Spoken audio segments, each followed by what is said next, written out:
സ്വർണ്ണക്കടത്ത്, Lavalin, sprinkler, ആ life, ദുരിതാശ്വാസ ഫണ്ട്.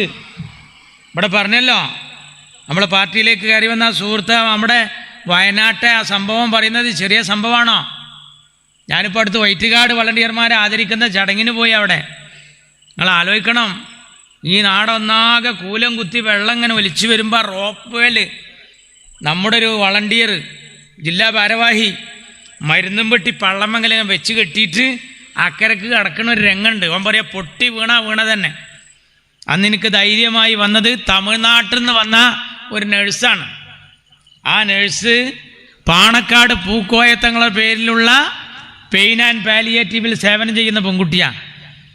നിങ്ങളൊന്ന് ആലോചിച്ച് നോക്കണം, മുഖ്യമന്ത്രിമാർ ഏതാ മെച്ചം എന്നുള്ള ഒന്ന് അളന്നാളി.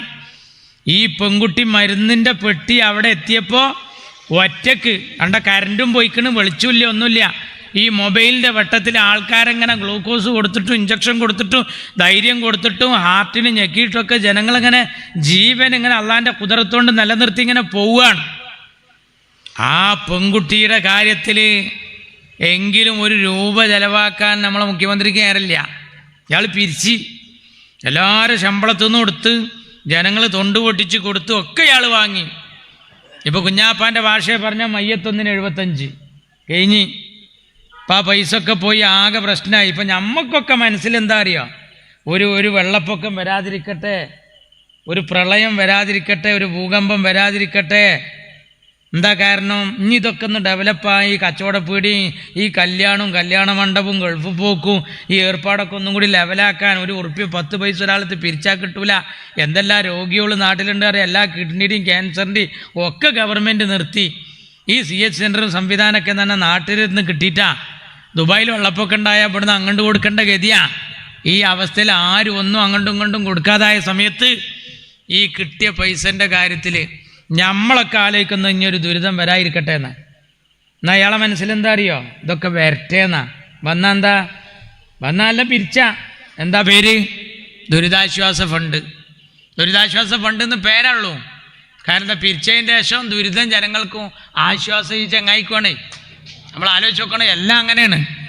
ആ തമിഴ്നാട്ടിലെ ആ നഴ്സ് ഈ പണി ചെയ്തപ്പോൾ ഈ വിവരം അറിഞ്ഞു. ആരെന്നറിയോ?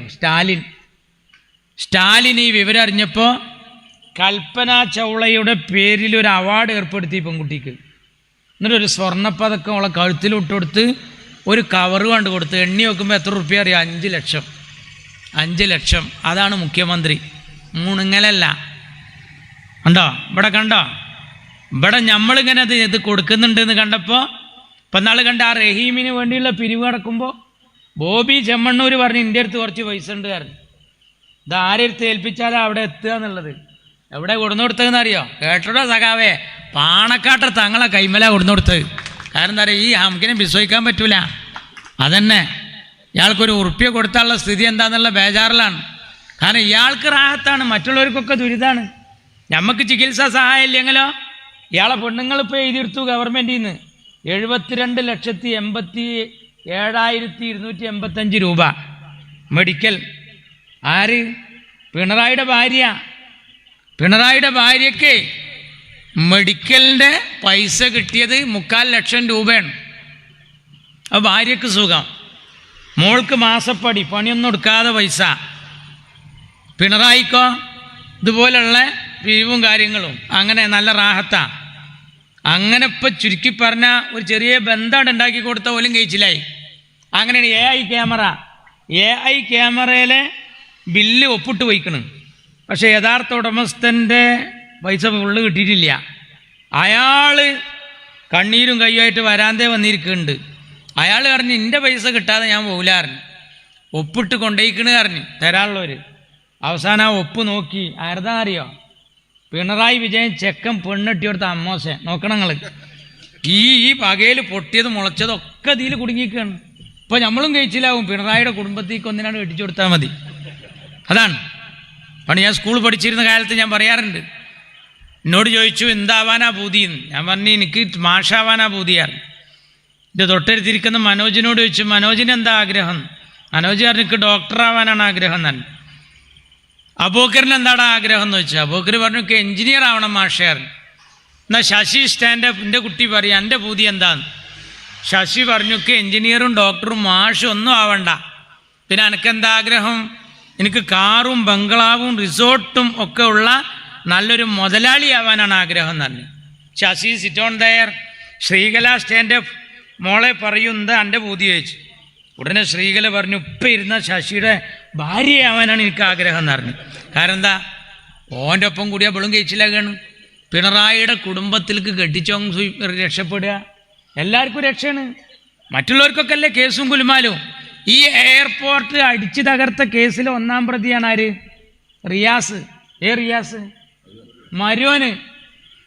മുഖ്യമന്ത്രിയുടെ മോള് വീണയെ കല്യാണം കഴിച്ച റിയാസ് കരിപ്പൂർ എയർപോർട്ട് അടിച്ചു തകർത്തതിൽ ഒന്നാം പ്രതിയാണ്. ഓനിതുവരെ തൊട്ടിട്ടില്ല.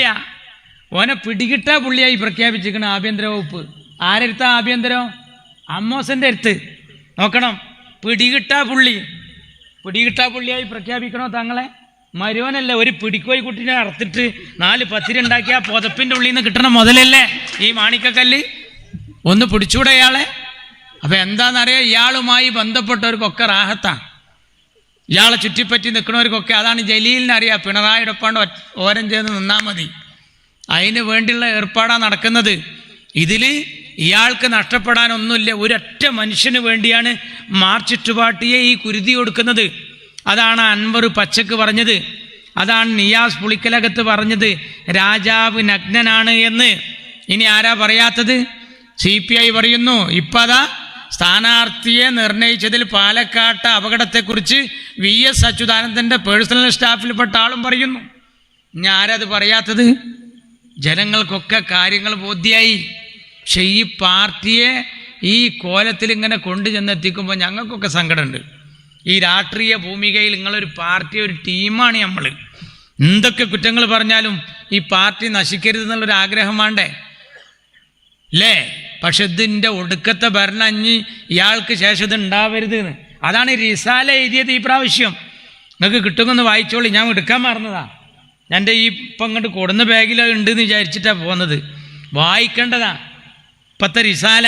SSF ഇറക്കിയ റിസാലയിൽ CPM ഇത് നിങ്ങളുടെ അവസാനത്തെ ബസ് എന്നാണ് അതിൻ്റെ ചട്ടമ്മ തന്നെ എഴുതിയിട്ടുള്ളത്. 3 പേജുണ്ട്, അതൊന്ന് വായിക്കണം. നമ്മൾ വിചാരിക്കുന്ന പോലെയല്ല, കാര്യങ്ങളൊക്കെ അപകടത്തിലേക്ക് പോവുകയാണെന്ന് ബോധ്യമാവാത്തവർ ഇവിടുത്തെ ആലിമീങ്ങൾക്ക് ബോധ്യമായി. ഇവിടുത്തെ ഉലമാക്കൾക്കും ഉമറാക്കൾക്കും സയ്യിദന്മാർക്കും മദാനിയായികൾക്കും അമ്പല കമ്മിറ്റിക്കും ക്ഷേത്ര കമ്മിറ്റിക്കും ഒക്കെ ആകെ കലക്കുകയാണ്. ശബരിമല കലക്കുക. കണ്ടില്ലങ്ങൾ ആ 3 പെണ്ണുങ്ങളെ മല കയറ്റിച്ചില്ലേ? അവിടെ പെണ്ണുങ്ങൾ പോകാൻ പാടില്ല, ഒരു നിശ്ചിത പ്രായത്തിലേ പോകാൻ പാടുള്ളൂ എന്ന് അറിയാം. എന്നിട്ടും ആ 3 പെണ്ണുങ്ങൾ എന്തായിരുന്നു ഐറ്റങ്ങളെ പേര്? കനകദുർഗ, ബിന്ദു, രഹന ഫാത്തിമ. രഹന ഫാത്തിമ എന്ന് പറഞ്ഞ പമ്പറന്നോള്. രഹന മനോജ് എന്നും പേരുണ്ട് ഓൾക്ക്. ഓളാരാ മുതൽ? ഓളിപ്പം നാൾ കോഴിക്കോട് ഒരു പരിപാടി നടത്തി. എന്താ അറിയാം? ചുംബന സമരം. നാട്ടുകാരൊക്കെ നടന്ന് നാറ്റുക. നമ്മളൊക്കെ അവനാൻ്റെ കുട്ടികളെ നാറ്റാൻ നേരമില്ലാതെ നടക്കുകയാണ്. ഓള് നാട്ടുകാരെ മൊത്തം നാറ്റിയിട്ട് എല്ലാവരും വെല്ലുവിളിച്ച് നടന്നിരുന്ന ആ പമ്പർന്നോളെ പോലീസ് വേഷത്തിൽ കുപ്പായം, പോലീസിൻ്റെ കുപ്പായാണ്ട് അയച്ചു കൊടുത്തിട്ട് വത്സൻ തില്ലങ്കേരി മൈക്കെടുത്തിട്ട്, ഞാൻ ചോദിക്കണെങ്കിൽ ഇവിടെ ബാക്കിയുള്ള ഉള്ളണത്തെ സഖാക്കളുണ്ടെങ്കിൽ കേട്ടോളി, മൈക്കെടുത്തിട്ട്. അതാണ് അൻവർ പറഞ്ഞത്, പോലീസിൻ്റെ യൂണിഫോം ഉപയോഗിച്ച കഥഞ്ഞ് വേറെ പറയാണ്ടത്. ഇതൊക്കെ ഞങ്ങൾ നേരത്തെ പറഞ്ഞതാ, ലീഗാണ് പറയണെന്നുള്ളതുകൊണ്ട് വിശ്വസിച്ചിരുന്നില്ല. നിങ്ങൾക്ക് അങ്ങനെയാണല്ലോ. ഞങ്ങൾ വസ്തുതകളായി പറഞ്ഞ് ഈ രാജ്യത്തെ ജനങ്ങളോട് പറയുമ്പോൾ ഞങ്ങളെ വർഗീയ പാർട്ടി അങ്ങനെ ഇങ്ങനെയൊക്കെ പറഞ്ഞിട്ട് ഇങ്ങനെ മുദ്ര അടിച്ച് വിടുമായിരുന്നു. ഇപ്പം എല്ലാവർക്കും ബോധ്യമായല്ലോ.